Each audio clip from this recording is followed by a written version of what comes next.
Olha, a metodologia de previsão de impactos é muito formal em alguns casos e é muito intuitiva e formal em outros casos.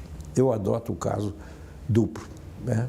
Há formalidades metodológicas e, ao mesmo tempo, uma intuição interdisciplinária que me permite avaliar as consequências de qualquer tipo de projeto. E também não levo em conta o tamanho do projeto em termos de área. Às vezes, um pequeno foco de grande produtividade poluidora tem que ser tratado tão bem quanto um caso de um distrito industrial que tem um processo continuado de poluição. Bom, formalmente, a metodologia é simples. Em primeiro lugar, a gente coloca numa coluna quais os sistemas que podem ser impactados, podem oferecer impactos negativos. Então, vem lá, o sistema solos, o sistema vegetação, o sistema hidrológico, o sistema de recursos hídricos, o sistema, às vezes, até de águas subterrâneas.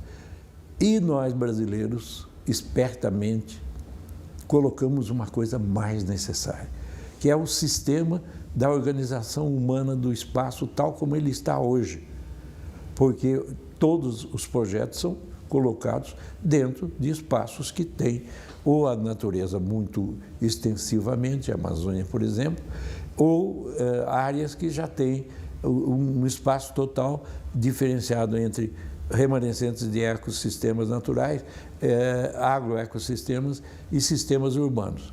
Então, não basta dizer que os sistemas impactados sejam só os da natureza, mas tem a projeção dos homens sobre as heranças da natureza e tal como a conjuntura permaneceu no espaço herdado da natureza, né? Então, com isso, a gente vai depois, segundo cada projeto, estabelecer os fatores impactantes do projeto. Cada setor impactante que é perturbador ao máximo ou ao mínimo para o solo, para o ar, para as águas, para a vegetação, etc., a gente tem que cruzar com o sistema impactado. Então, vamos supor que um distrito industrial tenha a condição de soltar gases e particulados. Então, eu vou ver como se cruzam os gases e particulados com o sistema vegetação. Depois, o próprio distrito industrial pode ter consequências muito sérias em termos de produção, de poluição hídrica. Então, o fator impactante básico continua sendo os efluentes líquidos e dentro deles alguns sólidos que podem perturbar o solo, a vegetação e, sobretudo, os homens que estão sobre o espaço herdado da natureza. Então, essa técnica de utilizar os sistemas impactáveis e os fatores impactantes é fundamental na educação ambiental. E existe um quadrozinho muito didático, né, em que a gente coloca de um lado o sistema, os fatores impactantes, do outro lado tudo aquilo que precisa ser pensado, né? As águas, os ares, os solos, a vegetação, a hidrologia superficial e a hidrologia, as águas subterrâneas, etc., etc., e depois a conjuntura do espaço organizado pelos homens através dos tempos. E disso vai resultar um outro conceito.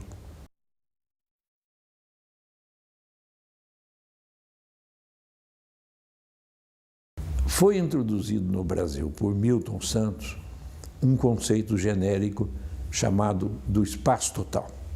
E o Milton dizia que o espaço total é o estado atual da organização humana do espaço sobre o sítio urbano, sobre o relevo, sobre solos, etc. E, portanto, era uma herança do passado. Eu fiquei encantado com a ideia do espaço total. E, em primeiro lugar, eu procurei definir melhor espaço total em termos de dimensões, né? Porque eu posso dizer o espaço total do território brasileiro, e aí é uma coisa, e o espaço total da região de Ribeirão Preto e Sertãozinho é outra coisa, né? Então, eu levei em conta a necessidade de dimensionar e passei a utilizar o conceito de espaço total, em primeiro lugar, como um fragmento de uma territorialidade. E essa territorialidade também é variável, podia ser o Planalto Atlântico em São Paulo, podia ser a Serra da Mantiqueira e seus sopés, pode ser as serranias de Jundiaí e São Roque, pode ser a depressão periférica paulista entre as serranias de Jundiaí, São Roque e a Cuesta de Botucatu, ou pode ser os planaltos interiores a partir das escarpas da Cuesta de Botucatu. Então, existe a necessidade de identificar certas áreas para poder estudar o espaço total daquele lugar, daquela área pequena. Quando se diz lugar, não é um ponto, é uma pequena área. E o que está em vista no estudo é que aquela área pode ter remanescentes de ecossistemas naturais, bosques de florestas que sobraram do passado, que o poder público patrocinou algum sistema de proteção, ou bosques que os particulares houveram por bem conservar, antigas famílias de fazendeiros, né? Eu conheço aqui no interior de São Paulo alguns bosquetes fundamentais, porque tem ainda até jequitibais dentro da mata, que é um componente difícil da gente encontrar isoladamente. Mas como o remanescente do ecossistema natural foi preservado por famílias sensíveis e inteligentes e que têm um ideário da proteção da vida vegetal em alguns lugares, hoje é um parque público, né?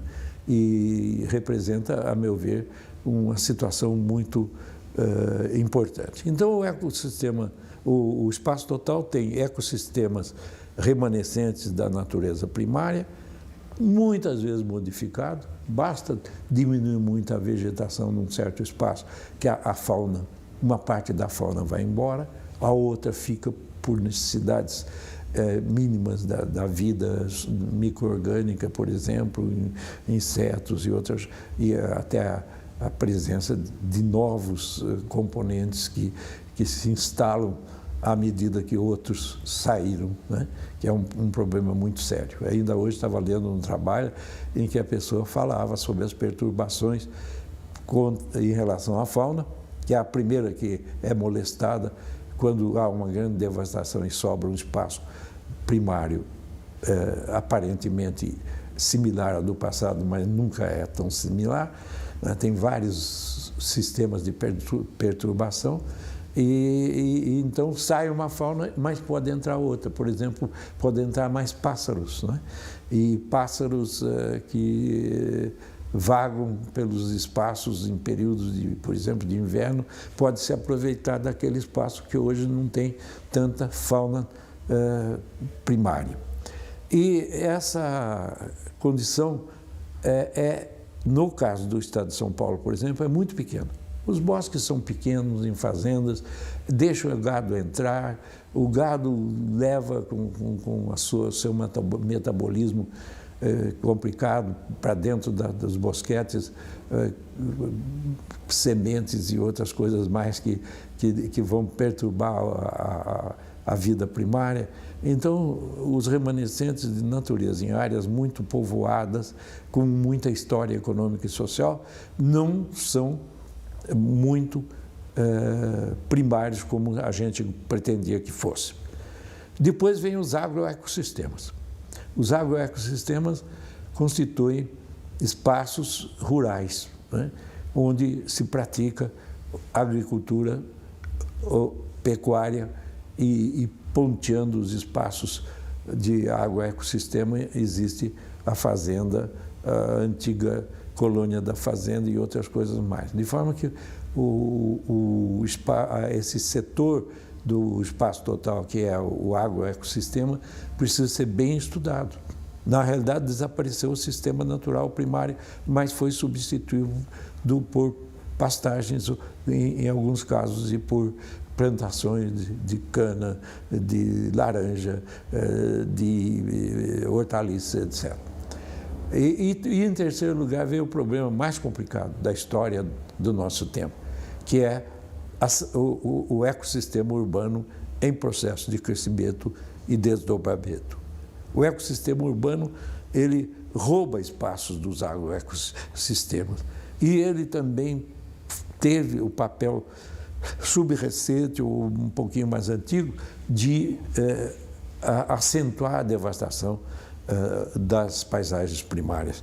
Então, a gente hoje tem uma preocupação muito grande com o crescimento das cidades e com a interligação de cidades em face dos investimentos arquitetônicos e urbanísticos. A gente tem medo de que os melhores lugares de um país, como é o caso do interior paulista, um dia sejam os piores possíveis em termos de novas produtividades agrárias e pecuárias. Por quê? Porque se as cidades todas crescem em área, crescem em altura, crescem por saltação no meio dos campos cultivados, devido aos loteamentos especulativos, e a outra também está fazendo a mesma coisa, e a outra a mesma coisa, um dia, nesse problema das profundidades de tempo, é possível que haja uma aldeia global. E essas conurbações não são simples, elas acontecem forçadamente em todos os lugares, quer no litoral paulista, quer no Médio Vale do Paraíba paulista, né, de Jacareí até Guaratinguetá, até Lorena, Guaratinguetá, envolvendo sobretudo São José dos Campos e Taubaté e Caçapava, etc. E acontece no interior. Um dos platôzinhos mais férteis que São Paulo tinha, além dos muito férteis que eram os de Sertãozinho, Repeleu Preto, etc., onde tem terras roxas, estava no Planalto de Marília.